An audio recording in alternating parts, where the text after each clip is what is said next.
নমস্কাৰ। বিদ্যালয়ত life স্কিলৰ create and connect সৃষ্টিশীলতা আৰু যোগাযোগ স্থাপন কৰিব পৰা দক্ষতা বৃদ্ধিৰ বাবে আমি শিক্ষাৰ্থীসকলক 4টা গ্ৰুপত ভাগ কৰিছিলোঁ আৰু 4টা গ্ৰুপকে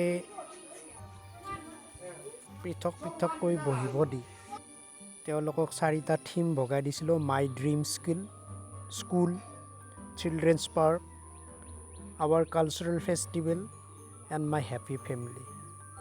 এইটোৰ জৰিয়তে ষ্টুডেণ্টবিলাকে কি ৰেচপেক্ট ডেভেলপ হয়, সন্মান প্ৰদৰ্শন কৰে, লিছনিং টু আদাৰ্ছ, আনক মন দি শুনি, ক্ৰিয়েটিভিটি, ভেলুইং ক্ৰিয়েটিভিটি আৰু ৰুল ফ'ল' কৰা, আৰু ফ্ৰেণ্ডশ্বিপটো শ্বেয়াৰিং ৰিচোৰ্চেছ।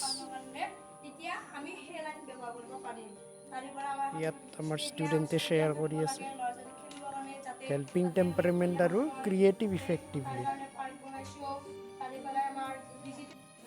এইটোৰ জৰিয়তে তেওঁলোকে যিটো বস্তু ক্ৰিয়েট কৰিব, প্ৰেজেণ্ট কৰিব, আৰু তেওঁলোকৰ যিটো প্লেনিং কৰিব পৰা কেপাচিটি, যে ভৱিষ্যতে তেওঁলোকৰ নিজা স্কিল, নিজা প্লেনিং ইউজ কৰি কেনেকৈ সময়ৰ লগত বস্তুবিলাক আগবঢ়াই লৈ যাব, সেই স্কিলটো ডেভেলপমেণ্টৰ কাৰণে এই গোটেইখিনি এক্টিভিটিৰ এইম লৈ আমি কামটো কৰিছিলোঁ।